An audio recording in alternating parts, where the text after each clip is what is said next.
Welcome to Regulate Tech, episode number 20. I think that's quite something. With me, Nicklas, Berild, Lundblad, and with me, Richard Allan. Great. So, Richard, this week we thought we would talk a little bit about misinformation and disinformation. There was a big announcement from the European Commission about something they call the strengthening of a code of practice, I think, this week. What was that? Can you give us the background? Yeah, in fact, you and I were both involved in this. So the Europe, or rather the institutions of the European Union, adopted a thing called a Code of Practice on Disinformation back in 2018. And I think we were both on the working group, weren't we, that sort of came up with that code, yeah. A high-level experts group, high-level, yes, lovely acronym. And again, this is all on the back of what had happened essentially in sort of 2016. It was very political at the time, and so we'll get on to talk about where it's evolved to. But originally, what had happened was that there had been obviously the election of President Trump in the United States, and concerns around disinformation of all different kinds. We'll dig into that. People had raised concerns about the Brexit referendum. I have a lot less actually sympathy for those, even though I'm sympathetic to one side in the referendum. I'm not sure that the disinformation piece was quite as valid there as it was in the US. But these two things obviously created concern in the European institutions, and they had their parliamentary elections coming up in 2019. And so I think really with an eye to the European parliamentary elections, they created this high-level expert group, and that came up with this essentially a code of practice on disinformation, which invited different players to come in and do things to combat disinformation, say very much with a focus of how do we stop it impacting on the 2019 European elections. And then what's happened is, since then, COVID in particular has come along, and there have been a fresh set of concerns around health-related misinformation. And the Commission has been reviewing how effective that code of practice was, and is now coming up with guidance. In other words, it's a sort of setting out the direction under which it expects that code to evolve, and that towards the end of this year, there will be a revised, updated version of it. So this document says, look, these are all the ways in which we think the code needs to be updated in 2021, the one that was originally adopted back in 2018. But didn't the Commission just come out with the Digital Services Act that's sort of about the same thing? How do the two connect? It is so. With European legislation, there's only so much they can do at any particular time, and it's a very, very long process. So what actually happened back in 2018 was an understanding that something needs to be done, and it was the tail end of the cycle, the 5-year cycle of all the European legislative process. So there's no time to do any legislation. So essentially they sort of pushed off and said, look, we'll come up with something that's not legislative, and we'll do the legislation in the next cycle, which is the 2019 to 2024 one. So yes, we have in this cycle a commitment to legislate this thing called the Digital Services Act. But the Commission is saying correctly, look, that's going to take us, 2-3 years. And therefore, we need to do something in the meantime. But actually, in this document, there's quite a few interesting areas where I think it correctly says, look, if businesses, it's mainly about businesses in the tech ecosystem, if they want to get ready for the Digital Services Act, one of the ways they can do that is by taking a bunch of measures now under this voluntary self-regulatory code of practice, because technically this has no sort of legal force. You can't be fined for not doing the stuff in the code of practice. But eventually, under Digital Services Act, you will be you'll be exposed to threats and fines if you don't do things. So they're saying, like, get on with it now under the code of practice, and then we'll sort of nicely allied into a regulated regime once the Digital Services Act comes into force. That's an interesting version. It's sort of you see the European Commission dealing with or trying to deal with the fact that it takes a long time to get to European legislation, and they're sort of assuming the passing of the DSA. They're saying under Article 35 you're going to have the opportunity to formulate a code of conduct, and you know what, this code of practice could be exactly that. So you better lean in, because if you do, we're going to grandfather you into the DSA with this, and it'll give you a whole lot more predictability and some protections from fines and of the kinds of liabilities if you actually do so. So it's self-regulation with the added incentive of a not yet determined legislation that is a few years out, but sort of reflecting some sense of the Commission trying to manage the urgency it feels here, right? Yeah, and it's again not unique in this area. Again, my favorite friend, political intent, is always the thing to watch out for. Look, if you're in a company or a business, looking at what the politicians intend is really helpful, because we're going to end up with legislation. If the intent is there, it's going to translate into legislation. And so I think if there is consistency between what they intend to put into legislation and something that's sort of happening on a non-legislative basis today, in a sense, that's helpful from a company's point of view. Another area where we can look at this, it's played out in a very similar way, is around terrorist content. And so there was another commission group where I think we were both on again. Yes, we were. Yes, where we would meet with the various commissioners who were in charge of dealing with counterterrorism.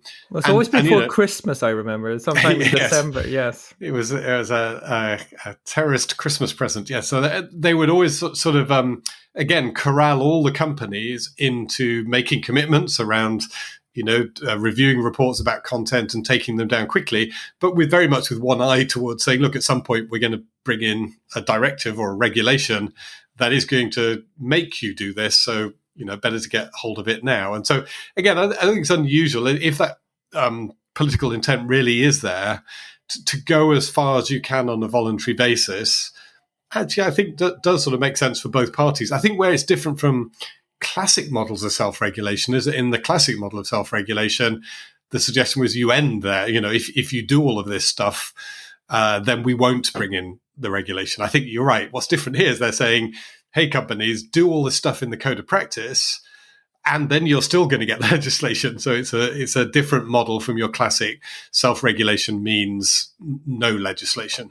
It's sort of a preview of the legislation through self-regulation, which is it's a prequel. It's a prequel. It's a little bit like it's more like the Germans. When I spoke to Germans about self-regulation, they always frowned and they sort of would wrinkle their noses and they would say, no, we talk about co-regulation in Germany, yes. and that's the model here, I think. I mean, where self is, again, really interesting debate for all of us in this circles, also where self and co begin and end is really interesting. I think the Commission would argue that the new regime of the Digital Services Act is going to be co-regulation, because there'll be these codes of practice that are drawn up actually by external parties.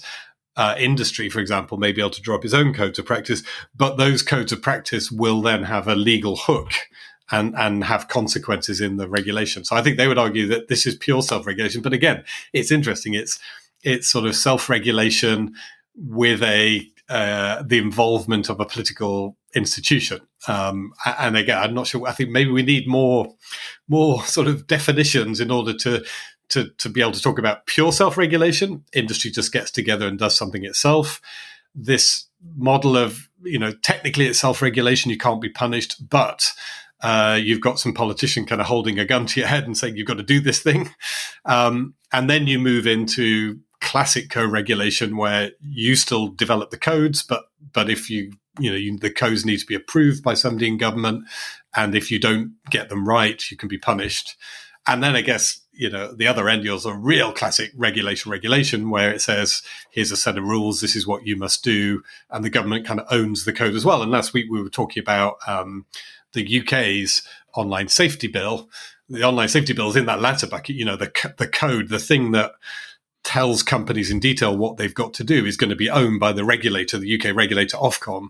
It's not going to be for the companies to make it up themselves.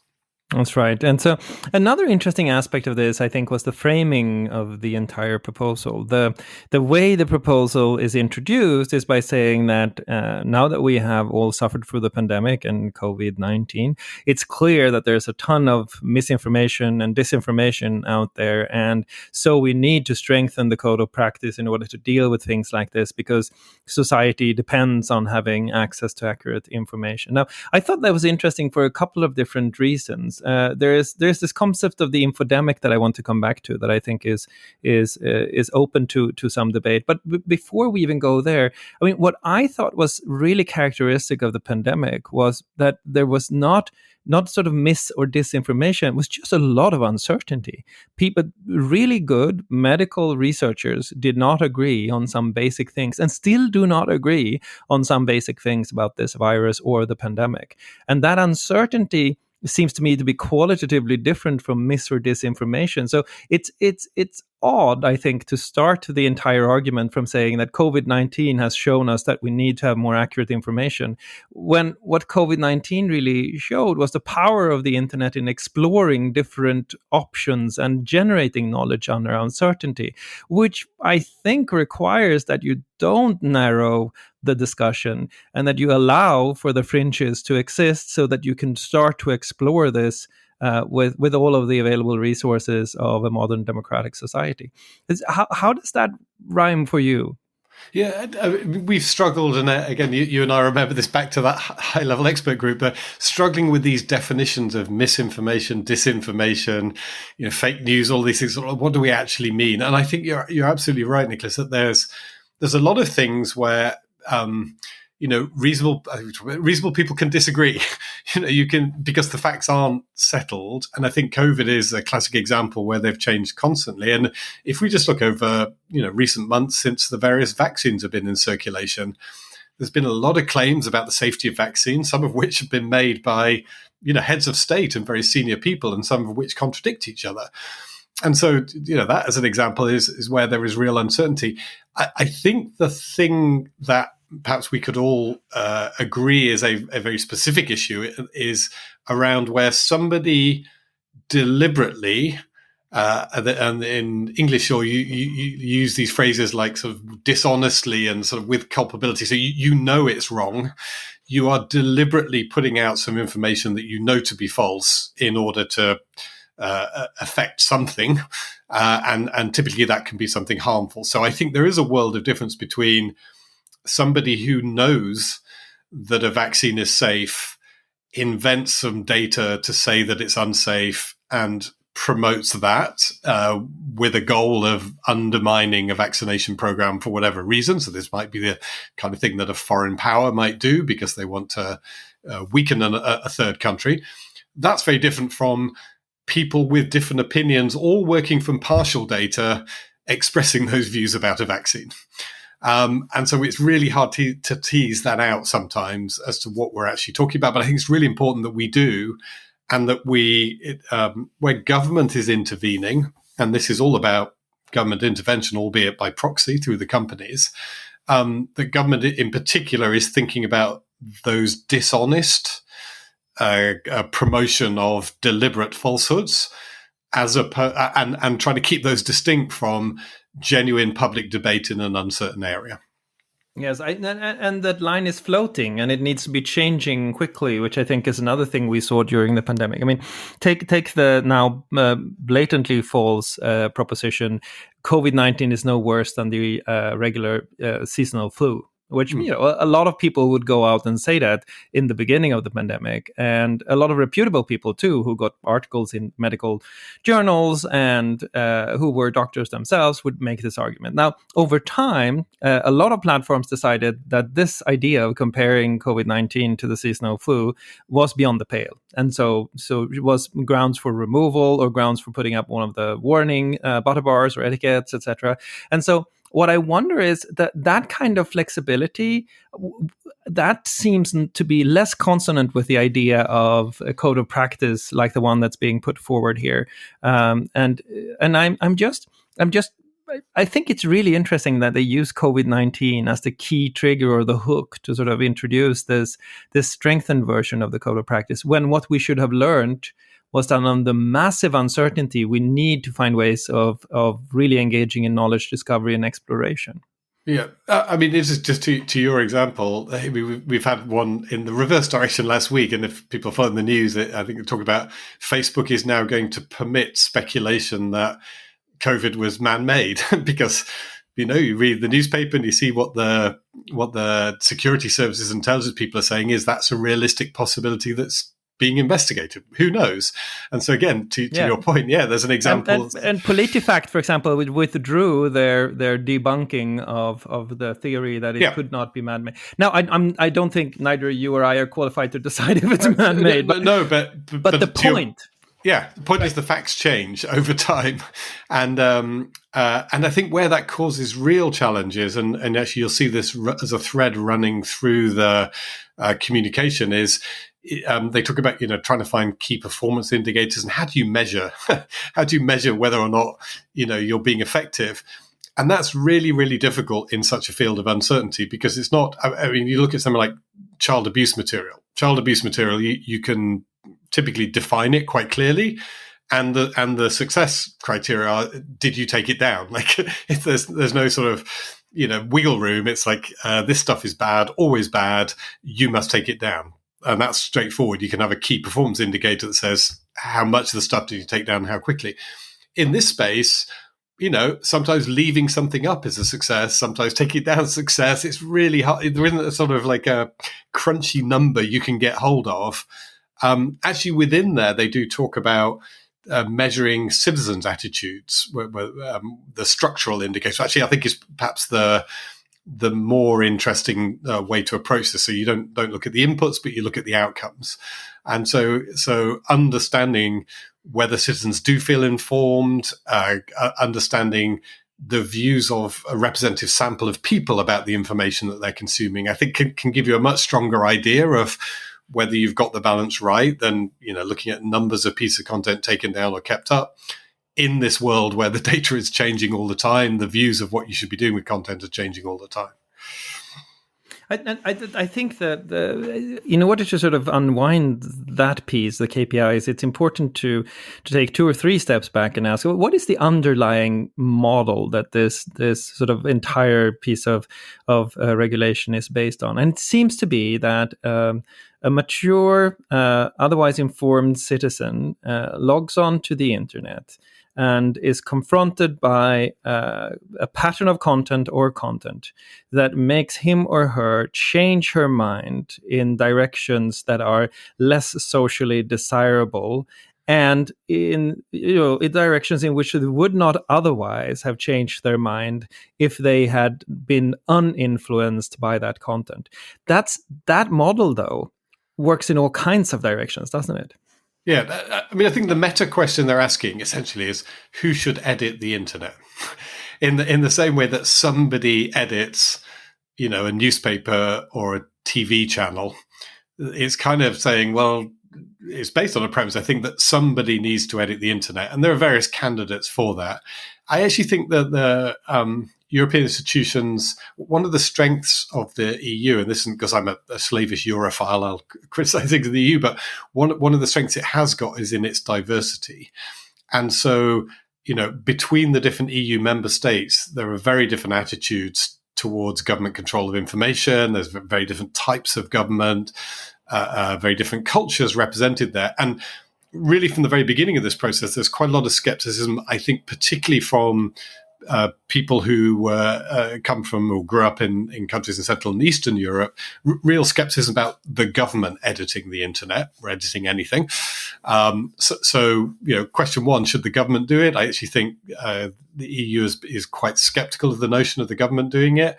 Arguably, other countries like the UK, maybe they're heading a little bit more in that direction, and with their regulatory proposal of kind of giving the government or its representatives a bigger role in editing.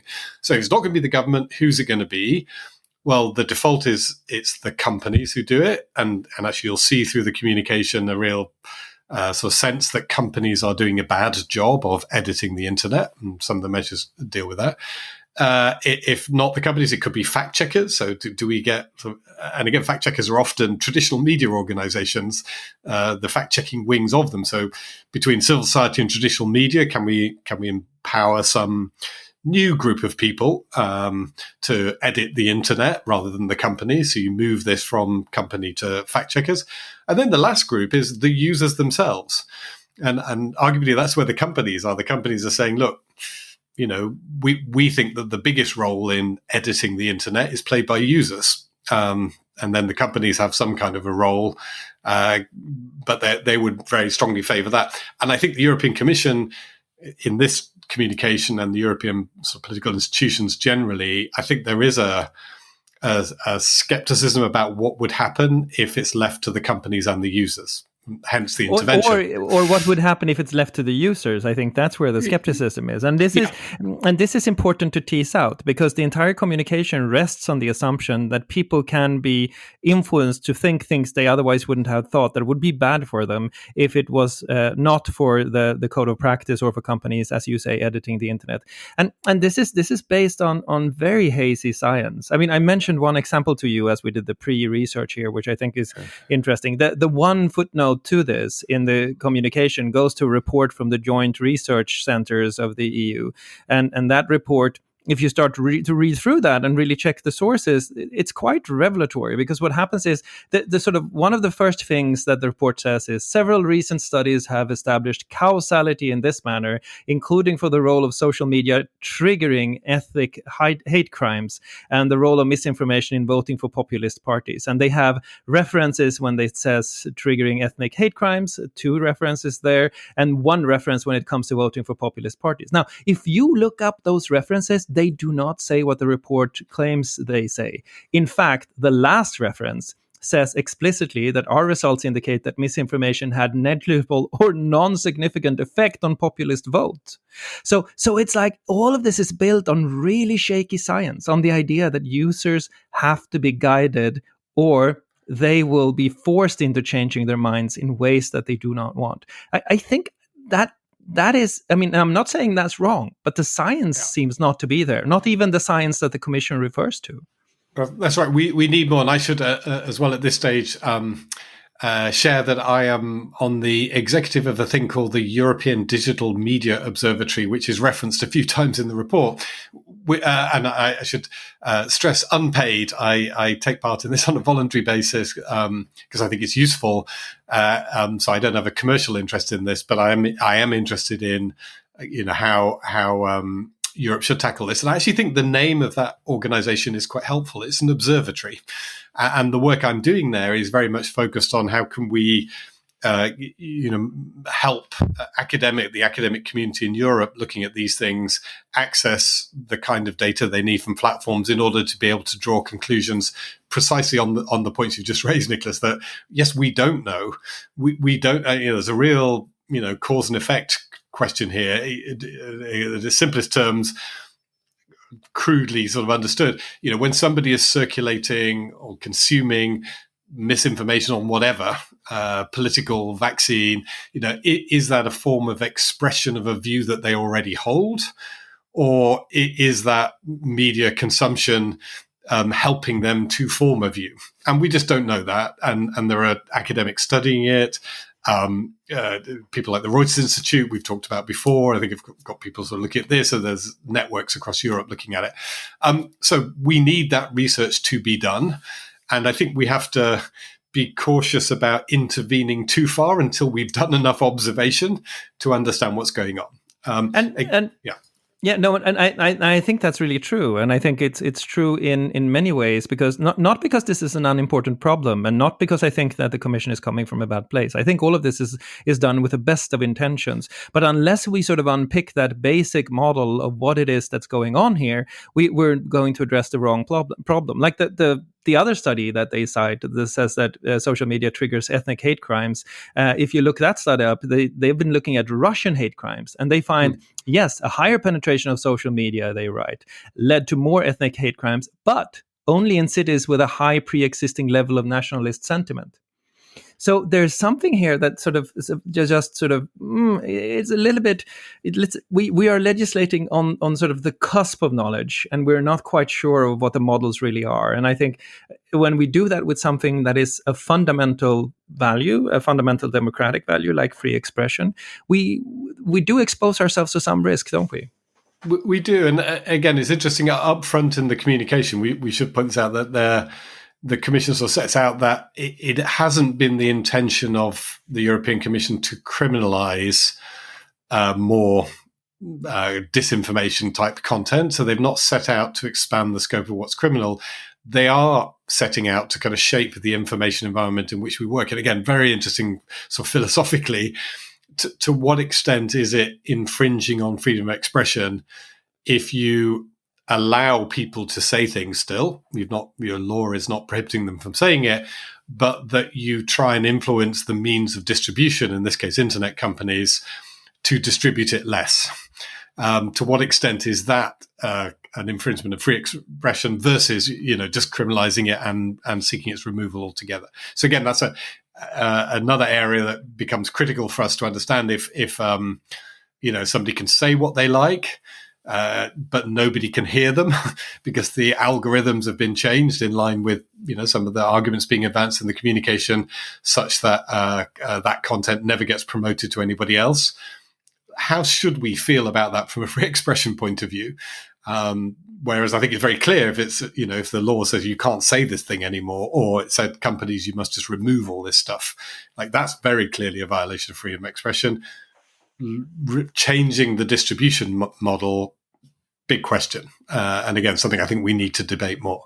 And shifting the center of gravity when it comes to liability over to private companies who have an incentive to minimize their risk exposure. That's the other thing, right? If you know that there's a risk associated with this, and it's, by the way, it's becoming a code of conduct under liability of the DSA, then it's likely that an overcorrection or an overlearning effect will be a real problem. But so let's continue on this notion of mental models. The other thing that the report starts out by saying is that we have seen, accompanying the pandemic, an infodemic, and that seems to me to be a fundamentally unhelpful metaphor. This notion that you're infected by a information just like you're infected by a virus. That's not how that works, is it? No, and again, I recoil at that phrase. It's become common. People throw it out there, but there is, I think, a sort of critical difference, which is this question of whether people are circulating bad information as a reflection of something they believe already, or whether they are changing their behavior because the bad information is being circulated. And that's so different from a disease. It's almost like, if to take the disease version of things, it's not that you've caught the virus from somebody else, it's that you've self-generated the virus and now you're sick, but you're sick because you self-generated it. Nobody gave it to you. That's where you are. And yes, you may be sort of shedding the virus out there, but it may not be infecting anyone else. The people who are shedding the virus are people already sick. I've probably got as far as I can with that metaphor, but they're in viral terms, they're sick because they have a belief that didn't come from a third party. It came from themselves. There are people who believe all sorts of things. People who want to believe that it's only as bad as the flu because they really want to go to work, and that's really important to them. And to say that's not that they've been bombarded with misinformation. It's reflecting something that they believe. It maybe they've had, they've been fortunate, and friends and family have had an experience where they got the disease and didn't get sick. So they'll express that. Arguably, they're now shedding misinformation because they're saying this thing is no worse than the flu. But it didn't happen because they caught it, that they were subject to a pandemic of information. It happened because that was their experience and their beliefs that came out of that experience. Yes, and the other thing that's worthwhile thinking about here is that, if your favorite word is political intent, I think mine is agency, and it sort of very clearly seems to violate the notion that there is any agency whatsoever, because we don't blame people for getting the virus, or at least we blame them to a very small degree for getting the virus. And just generally, you could make the objection. I remember one of our co-members of the group was sort of really reluctant to talk about infodemics, and sort of made the point that if you hear the state talking about information as a question of hygiene, that's not a good sign. Yes. That's not how to think about information or public debate, right?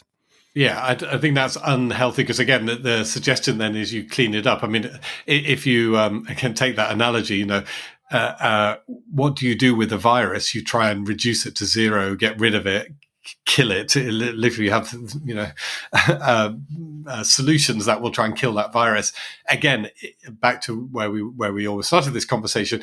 If there is a debate going on between people, the idea that the state is going to come in and hygienically clean up that debate, I think, creates all kinds of discomfort. And we see in some countries around the world that's sort of precisely the approach that governments, more repressive governments, have. And I don't think it's helpful. So that language of hygiene, cleanliness, I don't think is relevant when you're in an area where there is legitimate debate going on. I agree with that, and I think that the other thing that you could point out is that if you're thinking about this as some kind of infodemic or some kind of disease, then the question is what is healthy debate, and you end up being extraordinarily paternalistic. At some point, it's what's the equivalent to sugar tax in misinformation? You have to eat a number of vegetables every day. So where does that end? Where does the paternalistic model sort of end intervening? But the other underlying theme that's interesting in the communication is this question of curbing the tech platform's power. But this brings us back to a paradox I think we've talked about before. It's sort of almost, you hear the legislator saying, oh, you are so powerful, so you have to do more. Neglecting that if you do even more, then that actually increases your power, certainly under liability. But the way this is being painted in the code, you already mentioned this, in the code of practice here as it's being strengthened, is we want the companies to edit the internet. What does that do with the fundamental power dynamic here? Yeah, it is a real challenge because, and I've been involved in a number of discussions where this gets really uncomfortable. That, and again, to be candid, the fact-checking community in Europe is receiving a lot of its funding from the big tech companies. And they're damned if they do and damned if they don't. There's a kind of real discomfort to say, well, we don't like this reliance on the big tech companies. We want a more diverse ecosystem. At the same time, people will cite this polluter pays principle. The tech companies are causing the problem, so they should pay to clean it up, to use that language again.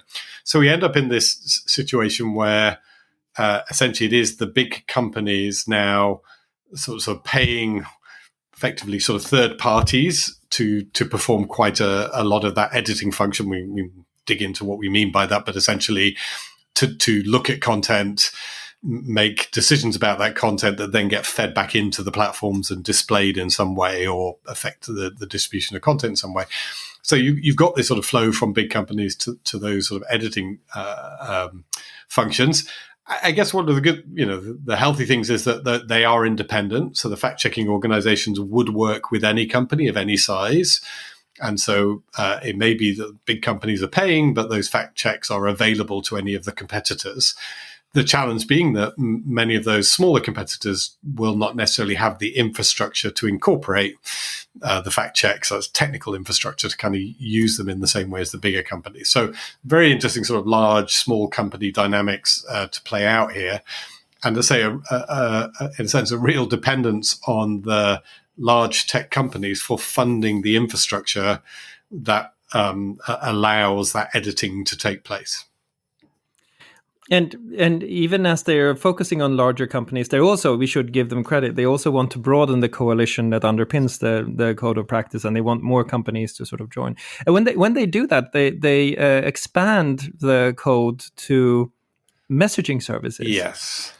That seems to me to be an interesting move, because at some point, sort of you can understand tech platforms. You can understand the analogy as sort of these are news services, or kind of like there's a lot of this editing stuff, but nobody edits my phone calls.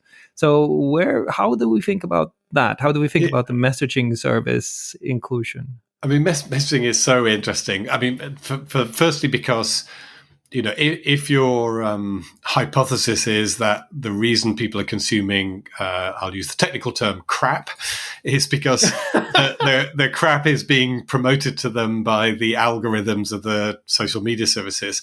With private messaging, you've taken there is no algorithm. Private messaging is people communicating with each other, maybe in groups, but still it's the only decisions about what gets stuck in a private message and sent to somebody are decisions taken by human beings. There's no algorithm sticking stuff into your private messages. And so it's really interesting, just as a test case, to say, look, if you're still consuming the same amount of crap on your private messaging services, then that sort of tends to suggest that the issue is with the humans, not the algorithms, because they're the ones who are pushing out there. So and there are concerns that there is a lot of crap being consumed, and therefore attention's focused there. The communication, interestingly, says any measures in this space should be taken without interfering with encryption, which is very positive and actually very positive. Yes, yeah, a very interesting contrast with the UK drumbeat, where the UK legislative drumbeat is all about encryption hides a lot of bad stuff, and there's a lot of either veiled or explicit threats to end-to-end encryption in the UK debate. Doesn't seem to be there in this EU debate. But if that is the case, and you're going to stick with end-to-end encryption, then by definition, with end-to-end encryption, every piece of content from a computer's point of view looks different. So the same words on the page will be encrypted in differently by definition for an end-to-end thing. So you can't compare them. And this is how you typically try and find bad content, is you have a computer that sits in the middle and goes, I'm going to try and spot a pattern of this same content going through. With end-to-end encryption, the patterns don't necessarily exist. Like, certainly you can't read the content. So you need to find what they call content agnostic measures. And those content agnostic measures will not actually directly address the misinformation the same way. So they can do things like saying, well, if something gets forwarded a lot with a certain pattern of forwarding in a private messaging system, we might guess that might be problematic content. We don't know. It could just be like really popular for perfectly legitimate reasons. But the systems people are developing are doing that sort of guesswork, and then crudely doing things like limiting the number of times you can forward a message. Or they can put a label on saying this message was forwarded, based again on the hypothesis that forwarded messages may be more likely to be misinformation than not. What they can't do, and I saw one of the suggestions in there, is to say you need to make sure that if something was labeled as false on social media, the label travels with it into a private messaging service. Well, you can do that for the first message. But if somebody then takes that same content and strips off the label and then forwards it on, there's nothing you can do. That's like game over, because it's your private message. No one else can read it. No one will even know whether or not you stripped off the false label. So I say, much more limited set of tools you can deploy in private messaging if you're going to do it in this content agnostic way. Whereas on your classic social media, it's absolutely the opposite of that. It is super content conscious. We're going to look at the content, we're going to make a decision about the content, and we're going to treat it differently if it's been rated as false versus if it's been rated as acceptable. And this is an underlying theme in the communication that's really important to draw attention to, and I think was one of the larger shifts that I saw as I read through the communication. That is that we have moved from a fairly narrow focus on content and what kinds of content is presented, the algorithm, as you say, to a focus that shifts over into behavior. Now, I think that is a shift that is profound, because what it does is it gets the communication into trouble quite quickly by saying things like we should deal with impermissible manipulative behavior, or even my favorite, inauthentic behavior, to safeguard the integrity of services. And at some point you feel that you have, when you had a focus on content and on algorithmic presentation of content, etc., you could understand the theory, but here you almost get the sense you take a deep breath and you say, what they really want is a better citizen. Yeah, so actually, this is one of the bits of communication I really liked. That's pretty well said. And the phrase inauthentic behavior, I think, is actually a Facebook coinage, I think, that they started this. And I think the easiest way to think of this is a more complex and sophisticated way of thinking about what people used to talk about as bots. So in the early generation of a lot of these measures, the call to action was you've got to deal with bots. And of course, a bot, in its simplest term, is an account that is not being, well, again, different definitions, but not being operated by an individual on a kind of one-to-one basis. So it could be computer generated, or it could be a network of accounts operated by humans, but humans who are misrepresenting themselves for some nefarious purpose. So I think we've moved on from bots, because I don't think bot was a particularly useful term. There are a lot of good bots and bad bots. When I communicate with a lot of retailers, they will use a bot to deal with my question and answer stuff.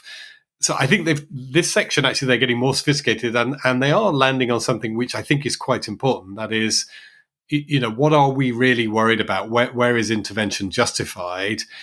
I think it is justified when essentially fraud is being committed. And in other areas, we accept that. So somebody like going out there, misrepresenting themselves with, as I say, some kind of malicious purpose in mind, and using lots of different identities, the intention of which is to trick people, creating, I mean, I've seen examples actually, Sweden was one of the examples of one of the political parties was not getting enough traction for their coverage, I remember, and they figured out if they created a bunch of groups on Facebook, and then they got all the people to, in those groups, like coordinate around liking different pieces of content, they could get those pieces of content distributed more widely. It would kind of push them up in the algorithm. And they weren't, that wasn't, and so it looks like this stuff is really popular. It isn't. It's a whole bunch of people manipulating the algorithm effectively. I think Google has the same issue with search, and people will create fake websites with links to push stuff up search links. So I think link farms, essentially. Link farms, yeah. So if that's what we're talking about, I think that is a real thing, and something that for me is very different. Again, as an example, I remember at one point the European Parliament's page was being blasted with comments, a Facebook page, comments from people in Syria saying they supported President Assad and the European Parliament to stop condemning them and stay out of their civil war. And I've been talking to people at European Parliament, and they're like, this is bad. This is sort of inappropriate. And actually, when you looked at the accounts, they were Syrians. And again, they may have been organized, but they were ordinary Syrian civilians, as far as we could tell. The accounts looked like they came from normal people in Syria who were, in a coordinated way, expressing a political view in support of one side of a political and military dispute that's going on. So that's not inauthentic. So people organizing in that way is not inauthentic. They're not hiding themselves. They're turning up on the European Parliament page. They're saying, here I am. I support President Assad. That for me is a world of difference from people either using completely fake identities or doing things sort of behind the scenes in a way where the effect is to create a misleading impression. But you're regulating behavior, and you're regulating the behavior of individuals, and I mean it's I think essentially you also then have to have this ideal behavioral model where you say, here's how we want people to behave, here's how we want them to engage in democracy, here's how we want them to engage in debate, and I think the challenge is, and I agree with you, I mean, one of the most interesting trends in content moderation lately has been the shift from individual pieces of content to behavioral patterns, where you shift from the speech to the speaker. And I think that's very clear that that's where we're going to end up. But it is also one of those things that challenge, I think, the foundations of how we have thought of free expression and free speech for the last 200, 300 years. So it sort of does raise within me, I guess it's my sort of libertarian instinct. It does raise some questions about government regulation of authentic behavior that doesn't sound good. I mean, even though the intentions are, I think, impeccable, I do worry a little bit about where that leads us in terms of democratic debate. I think you're right. I mean, and the government piece is tricky, but this notion that on the internet, that there is a need to be able to sort the sheep from the goats, sort the bad people out from the regular users, I think has been there from the very beginning. And email and spam is the classic example. Whilst we can all get onto email systems, there are a bunch of people who the email providers will spend time kicking off constantly based on their behavior. And that's been like that for 20 odd years. And that's because that behavior ruins email for everybody else. So I think there is a tradition of identifying people by bad behavior and kicking them off. It's now moving into these other areas. Again, to take my example, I think, 500 Syrian supporters of President Assad, all acting in their own name as individuals, that's their right to freedom of expression, I think should be protected. There's no way they should be prevented from coming and commenting. One person sitting there creating 500 fake accounts to give a misleading sense of support, I think should have been treated differently. So the content would have manifested the same, 500 pro-Assad comments. But for me, it is material whether or not they come from 500 Syrians, if that's the rule and the expectation on that platform, again, to be very clear. Whereas if they came from one person using automated means to post all of those comments, that is, and the people who see them wouldn't necessarily know that or understand that. I think there is something different about that. But you're absolutely right. Like teasing that out and trying to say, or trying to define the set of rules that distinguish the two is really difficult. And I will say at Facebook, this was really hard, often in the context of politics, trying to distinguish if you're arguably sort of legitimate but aggressive political campaigning, which often works on this whole principle, let's get all your supporters together and get them to do something, versus what should be regarded as illegitimate and prohibited political campaigning, was really, really difficult thing to do.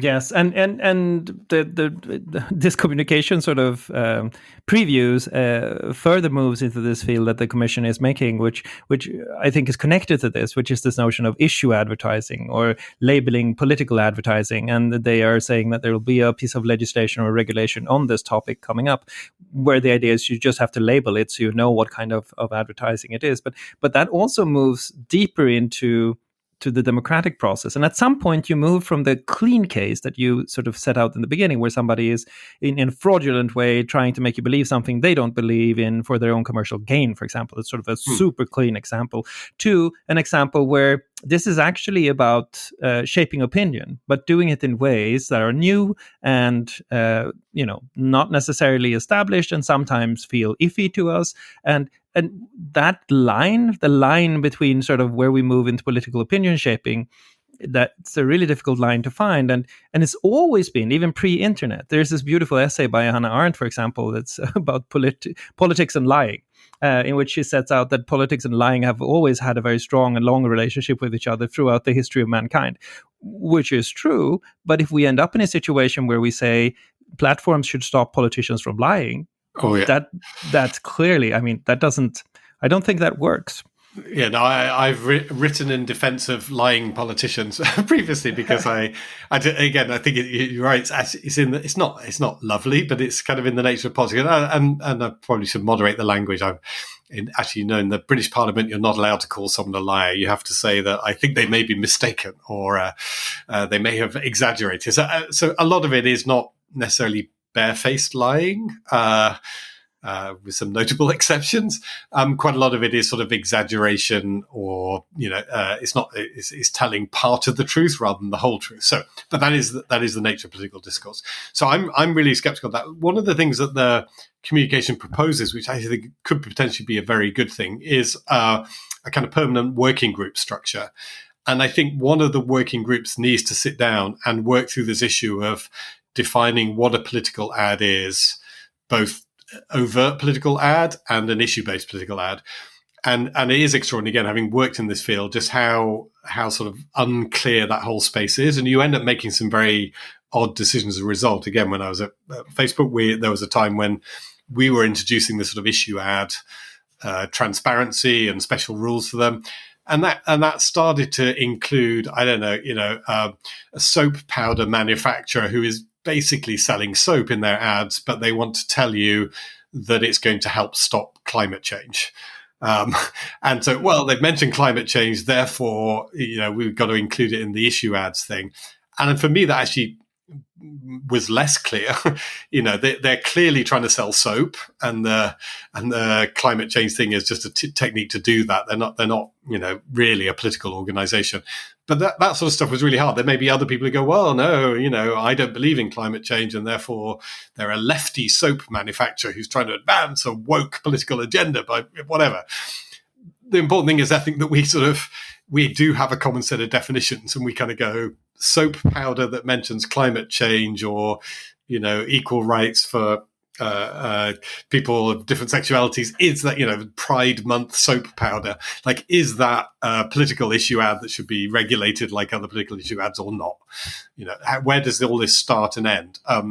NGOs, another great example. A lot of NGOs or charities would get very offended if you put them into the system, but again, in many cases, they're much closer to advocating directly on politics. So I think that those kind of definitions, all having a transparent definition for the public and everybody being able to work to a common set of definitions, is really important. particularly because then it allows you to compare, back to our KPIs, key performance indicators, it'll allow you to compare different platforms with each other if they're all using the same definitions. And I hope this working group it needs a lot of debate. I hope they'll do that. It needs like months of people's time arguing backwards and forwards for different people being in and out to get to a common position. Is there any shorthand you can use there? I mean, would you label a political ad as a political ad in a newspaper, or is this where the internet is different? Or how would you think about, every time a journalist interviews a politician, that person will naturally have certain views. What if they take out an ad with news content in it? Is that then a political ad? I suppose it is, right? And there. So just to be clear, most of the regulation is true for the UK, and I think it's actually true in many different countries, that the regulation tends to focus on a particular set of entities and in particular on their spending. So if you talk to the Electoral Commission in the UK, they'll say that they're a financial regulator first and foremost. So their job is to make sure that the money coming in and being spent is accounted for properly. And so regulation tends to say narrowly focus on a set of regulated entities who are formally taking part in politics. And then there may be a set of sort of charity regulation that will then apply to NGOs. And then when you've gone beyond that, it tends to be an unregulated space that, my sort of climate change friendly soap powder, I don't think I'm not aware of anywhere where that would sort of be within the scope of traditional political regulation. But because of the internet, and actually precisely because of this sort of sense of that people are being manipulated in a devious way, it's caused us to ask these questions. Not, I think, because people were primarily worried about the soap powder, but they were worried, again, back to the origin of this in the context of the 2016 thing, of Russian information operatives using something like Black Lives Matter or some other not necessarily overtly partisan thing to influence people. So because we started with that, they started saying, well, this sort of whole idea of subliminal advertising is one we worry about. And then you go on a path from there to say, well, is the soap powder climate change ad equally a form of subliminal advertising because it's pushing in the direction of, wanting to fight climate change, but without explicitly doing that. So some people, it's almost worse than the overt political ad. But again, I think people listening to this will kind of go, I hope most of them will go, well, yeah, that's not really what we're talking about. We're not worried about soap powder. That's right. So let's assume for a second that that all of the good intentions that lie behind this proposal are embodied in its final version and in the way it's governed through, for example, EDMO, other working groups, etc. And we're looking back at this 5 years from now. What big harms have been avoided? Yeah. So I think there are two harms that I think we can really deal with. So one is this foreign manipulation, which is real. These are information operations. Again, they're not entirely new. They used to do it through radio shows and cassette tapes and things like this. These are, paid representatives of a particular state whose job is to sow discord or fight for one particular contender in a political contest in a third country. And so I think we shouldn't lose sight of that. That should be, that is for me an entirely kind of legitimate target. You do not want, no country in the world wants. But just one question. I agree that's a legitimate target, but is it the legitimate target for companies, though? I would argue that that's actually something that should be dealt with between ministers of defense. Yeah, well, I think for regulators, and in this case, the Commission to be saying, if your company is going to be popular in my country, if you've got a lot of users in my country, I expect you to protect those users from this hostile foreign threat. And hopefully, if they do it well enough, it avoids bringing the Ministers of Defence in too much. But the Minister of Defence should sort of be part of it. But the idea is, it's in the interest of peace and stability. For countries to kind of defend themselves against these very deliberate sort of hostile attempts to to disrupt and corrupt their information space. So I think that's and in the US, they're discussing whether or not this is casus belli. If information operations are against the country, could actually be reasons for limited and proportionate response. And I really think it's a live question, because what you're saying is that yes, information operations from other countries will be tolerated because we expect large platforms to take care of them and so protect us. That's not just asking companies to moderate public debate. It's sort of asking them to be a part of the national defense. Exactly. Yeah, as a sort of condition for operating in the country. And again, it gets us into a really interesting space potentially. And we saw sort of early salvos over the TikTok thing when under the dying age of the Trump administration. There's early salvos of platforms will be forced to take one side or the other. And actually, we've seen some very hostile Chinese reaction to entities, Western entities that have appeared to be critical of China. So we may end up that sort of insistence that a tech company takes sides may end up actually fracturing the internet a little bit more. So that's one piece I think that's sort of quite concrete and quite a strong focus. The second really big question, though, where I think there's a lot more doubt about how effective it will be, but I think is going to happen, is this question of the internet is going to have editors. So it is moving. We talked about this in the context of the UK legislation. It feels to me like, or at least the large platforms are the pressure is all in one direction. It's that they've got to have some kind of editing structure in place, and there will be different views on who should be doing that in different parts of the world. I think the EU in this communication is sort of very much steering towards this civil society primary editor model. And companies having to, if you look through the communication, there's a lot about companies having to provide data to civil society people, work with civil society people and so on. There's a sort of common thread about that. There's a lot of trust in fact checkers. And again, a lot of European fact checkers are related to or housed by traditional media organizations. So there's a lot of trust in getting those folks involved. That's the way I think, it certainly will happen if this all comes into place. Will that make for a better internet? And people have different views on that. I kind of I'm not panicking about it. If it's done in the right way, I think there's quite a lot of advantage, at least where you're not, as I say, from a freedom of expression point of view, telling people they can't see things or can't say things anymore. So you're not criminalizing a whole bunch of more speech, but you are trying to, sort of shape the atmosphere in the main thoroughfares of the internet. And again, we talked about this before. It's not that, in the city, when you walk down the high street in the city, there's sort of certain expectations and norms of behavior. If we're talking about that, the information equivalent of that the editing is setting certain norms of behavior for these main thoroughfares, I am not panicking about that personally, but others may. So the first harm, I understand, the notion of quenching information operations, and I think it's a real thing.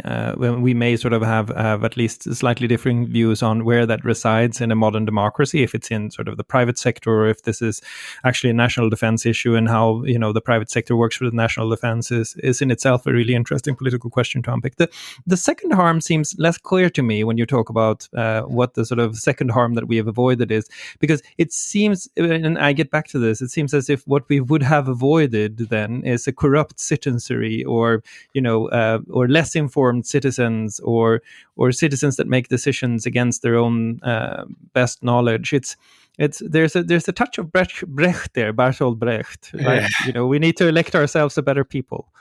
Yeah, I don't. So I think if you go down to the individual, there's that. So I think it's really important that we think of it at two different levels. One is for the individual. I think, as I say, as long as the individual can go down the back streets and do their thing and say their thing, that's fine.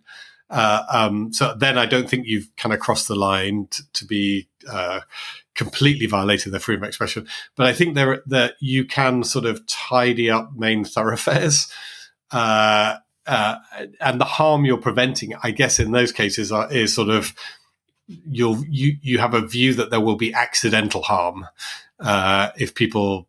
Again, let's use that analogy. If I'm walking down the high street in my local town, there's sort of certain expectations of safety, of what I'll be exposed to.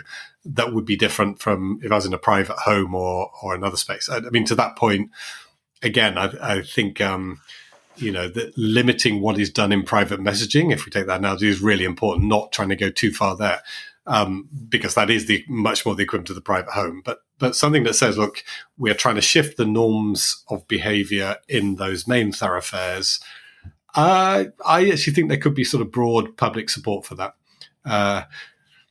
And I think also, in addition to the broad public support, I think there is another harm that you can avoid. And the other harm is that to a certain extent, the current climate, and not least the way the current climate is being described or the way the current climate is being criticized, might actually stop a lot of people from participating in democratic conversations online.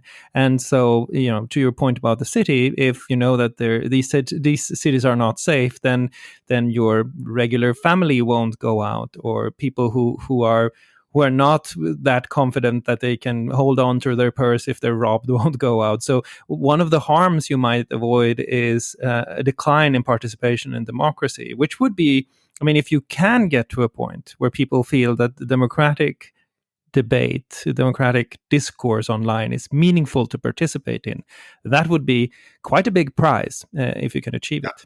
And that's where I think the interests actually align with those of a lot of the platforms who have struggled themselves, and they're constantly being attacked for this. That the platforms sometimes appear to be ending up defending, people circulating crap and doing terrible things. So you end up in that position. It's not where you want to be, but there's people on your platform who are sort of actually polluting it for everyone else.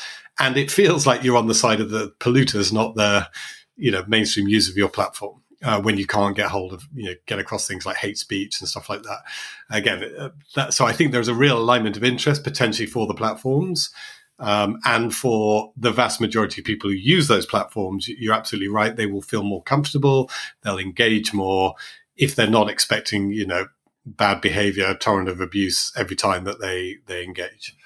I wonder how things would have evolved differently if, instead of framing it in the negative and saying we should stop terrorist content, we should stop misinformation, we should stop disinformation, if we instead had a debate about how we increase democratic participation in the conversation online, how we make people feel more comfortable with exploring how we live together or what kinds of political proposals we have. The current debate is very much framed around risk, very little about opportunity, which is kind of a shift we've seen in the internet debate overall, as we've discussed several times before. And it would just be interesting to sort of peek into an alternative universe where all of this was framed not around the risks, but actually around the enormous value we'd have if we could have a scaled up democratic debate online. I think you might have just given us the material for episode 21. I think we should start from that point of when I turn on an internet connection, this is the incredible sort of value I get, which includes the value of, oh, wow, I can have a political debate with lots of other people. I can participate more. And I think you're absolutely right. We should start from that principle, because the working assumption still in this is almost that, social media in particular has coarsened or worsened political debate, and what we've got to do is kind of limit its harmful effects, when actually I fundamentally believe the reverse is true. Again, when you look at the general global perspective, not speaking to people's individual experiences, some very terrible experiences, but at a general level, the opportunities to involve in political debate now are greater than they ever have been. And if you took social media away, you would significantly worsen the sphere, the public political sphere. But maybe we need to have a conversation. Let's start from the reverse point and see what regulations we come up with. I love that. I think that sounds like a great idea. Well, that's a great note to end on. And this is our 20th episode. We're very happy to have had some of you listeners with us for 20 episodes. And we promise you that we'll continue doing this as long as you continue to listen. So share the podcast, tell people about it. Make sure that if you find something you agree with or disagree with, you let us know. And the podcast can be found on Richard's website, which is www.regulate.tech. Perfect. Thank you so much, and hope you tune in next week.